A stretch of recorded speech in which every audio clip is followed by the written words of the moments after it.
Prognostication and the Princeps, the damning frustration of Tiberius. Roman society had a conflicted relationship with those who claimed to know the future.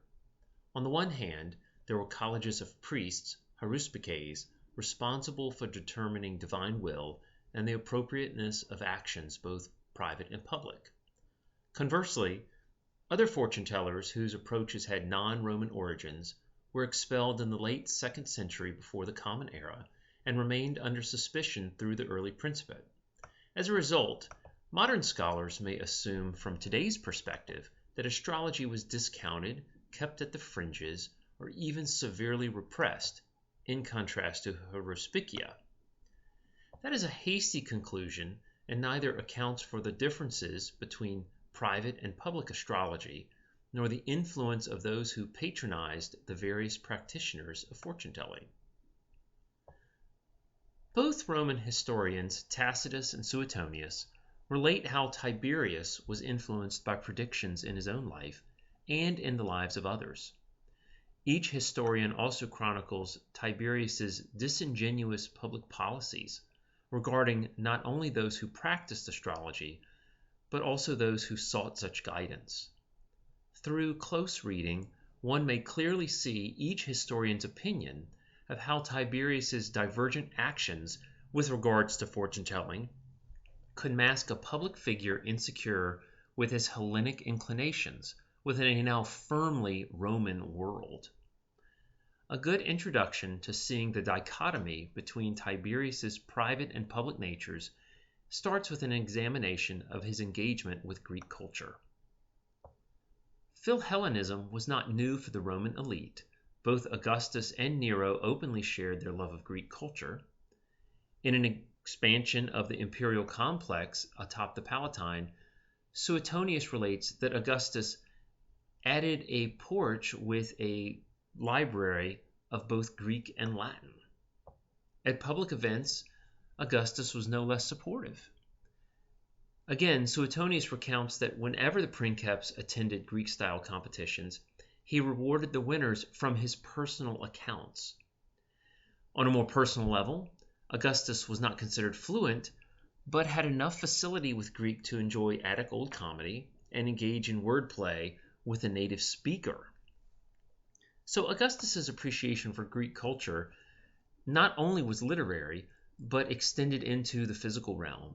His expansive refurbishment of the city of Rome incorporated Greek architectural forms, and in a religious mode, Augustus himself was an initiatus of the Eleusinian mysteries. Perhaps less restrained and no less public were the demonstrations of Nero's love for Greek culture. In 57 CE, he forbade gladiatorial contests as un-Hellenic and replaced them with a pan-Hellenic style games, the Neronia.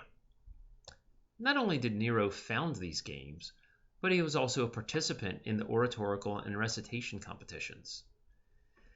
Again, Suetonius recalled that Nero considered Greek audiences to be the only ones worthy of his talent, and as a result embarked on several tours of the Greek mainland and the Greek colony cities in Magna Graecia in southern Italy to show off his abilities in Greek recitation, music, and athletic contests. While in Greece, Nero competed in the Olympic Games, in chariot racing, and in musical competition, which he himself inserted into the traditional program. And when he returned, he performed at Naples, and as a victor in the games in Greece, had Naples follow Greek tradition and demolish a section of the city walls. Given this historical perspective, neither Tacitus nor Suetonius broadly criticized Tiberius for his Philhellenism. Rather, the dichotomy between Tiberius's personal interest in Hellenic culture and his conduct in public affairs was most problematic. Tiberius was publicly reticent about his facility and love of Greek culture. Though recognized for his fluency, in a meeting of the Senate, Tiberius apologized for using a Greek loanword, monopolium, for which he claimed there was no Latin equivalent. He also admonished Romans who too frequently used Greek vocabulary in public speeches and those who included Greek in public documents. On a regular basis, however, this same Princeps would chastise the members of the Senate upon his departure, o homines ad servitutem imperatos, through Graecis verbis, as reported by Tacitus. Similarly, though known for behaving in the same way on roads, Tiberius criticized Germanicus for walking around Alexandria on a visit and wearing Greek clothing. In contrast to the other Julio-Claudian emperors, Tiberius spent much more time living in the Greek world. He spent nearly 8 years on Rhodes, neither as a military commander nor as a diplomat. Instead, he had retired on Rhodes to get away from the political situation in Rome, the machinations of the imperial family, or perhaps just tired of being in the shadow of Augustus and Augustus's blood relatives. It's hard to say. But certainly Suetonius and Tacitus both give perspective that hints at there being discomfort in the family itself. We're seen as a sign of a simulatio, that is, his hypocrisy or his putting on a persona, which is a character trait noted by both Suetonius and Tacitus.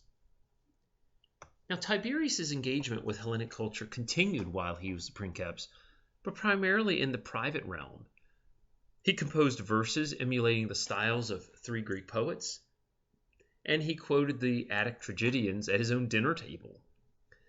Another common pastime noted by Suetonius was that he irritated his guests by asking trivia questions about Greek mythology of the tiniest level of minutiae. All of these are activities of a person who is thoroughly engaged in a culture and feels comfortable in the nuances of that culture. Suetonius also hints that Tiberius's behavior on Capri, in that retirement from Rome, paralleled or reflected that of his behavior on Rhodes. In general terms, he released all concern of state matters. That is, not concerned with what was going on in the city, just as his life on Rhodes. So it may be conjectured that Tiberius took on a Hellenic persona while on Capri. Given Capri's proximity to Naples and other cities of Magna Graecia, the prevalence and overwhelming nature of Greek culture is no surprise. It's within this context of Tiberius's Philhellenism that this confounding riddle was created. Tiberius demonstrated an intense and personal acceptance of prognostication, while simultaneously prohibiting the same for others.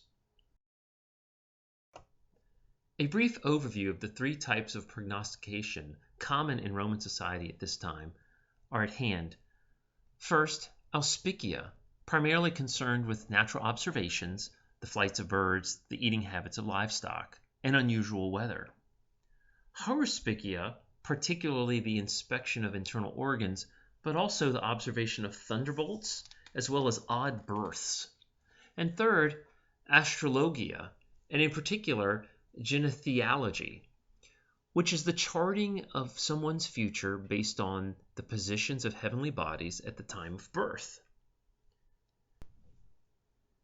This branch of prognostication was brought from the East, and by the end of the 1st century BCE had established itself in Alexandria, as so many fields reliant on mathematics.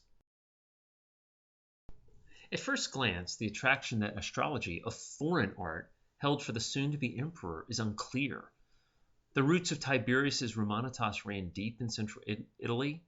Gaius Claudia was one of Roman society's oldest families, hearkening back to the legendary days of the city, perhaps back to the founding by Romulus, or shortly after the founding of the Republic.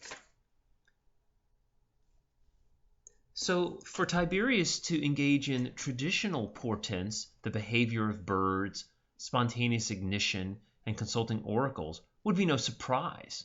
In fact, respecting this ancient category of signs is unremarkable to both Suetonius and Tacitus, since it was traditional and practiced on a widespread scale. Given Tiberius's ancestry and his family's social standing, astrology kept a powerful grip on Tiberius, particularly when compared to those time-honored traditional types of fortune telling. But a brief comparison between the public perception and private understanding should clarify this ambiguity. For many people, obscurity would probably await whoever succeeded Augustus. He was the founder of the Principate, and so few could shine a light to him. And if you're immediately followed by Caligula, whose infamy overshadowed sometimes even his famous grandfather, Augustus, clearly obscurity would be your role. But Tiberius actually had no such hesitation. Although he was not anonymous to the general public, he was the stepson of Augustus. He was discounted by many people, but Tiberius again had private thoughts because as an infant he had been marked by astrology as having a grand future. Scribonius, an astrologer or mathematicus, foretold that Tiberius would rule, but it would be sine regio insigni. Now, Scribonius was not someone taking the auspices or horospex examining animal entrails, but the Latin is important. Mathematicus, or as translated by Graves, astrologer. Thus, Tiberius's future prominence was recognized by a practitioner of a foreign art, an art that was under suspicion even at that time. So it's no surprise that later, when Tiberius is retired on Rhodes, when he came in contact with an Alexandrian Greek, Thrasyllus, who was, as Suetonius says, quoque mathematicum, it's no surprise that Tiberius was interested in and became engaged in conversation and interaction with this astrologer. Now, Tiberius did not give his trust easily, and each historian actually reveals separate incidents of how Thrasyllus gained the trust of Tiberius. But that trust was so strong that when Tiberius was recalled to Rome, he actually brought Thrasyllus with him or summoned him shortly after his return to Rome. And based on the Roman name that Thrasyllus was given, a tripartite name, including Tiberius's name in it, then there must have been a very close bond there. Now, since both Suetonius and Tacitus confirm that Tiberius didn't just tolerate, but actually trusted these procedures for fortune telling, the grand enigma looms when Tiberius expelled the astrologers in 19 CE. Not only did he expel the astrologers, the foreign practitioners, but he also forbade haruspices from giving consultations in private. Given Tiberius's own affiliation with Thrasyllus, this must have seen as despotic by the historians, if not the public at the time. And so here, Tiberius's denial to others of what he himself enjoyed is a prime example of simulatio. Israel Schatzman concluded that this innate character flaw helped Tiberius hide the worst aspects of himself, and that trait itself cast a shadow on the intent of the emperor.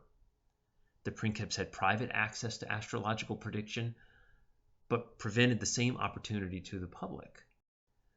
Perhaps Tiberius's actions were justified when he expelled the astrologers in 19. It was only a few years earlier when his life had been threatened by conspiracy.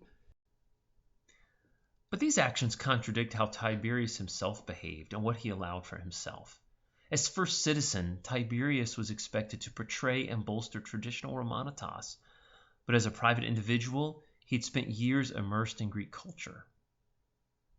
Since the time on Rhodes was later seen as a time of exile, and as Princeps when Tiberius withdrew and lived on Capri, maybe it was this internal debate, this internal struggle. Tiberius felt Greek, but he was a Roman.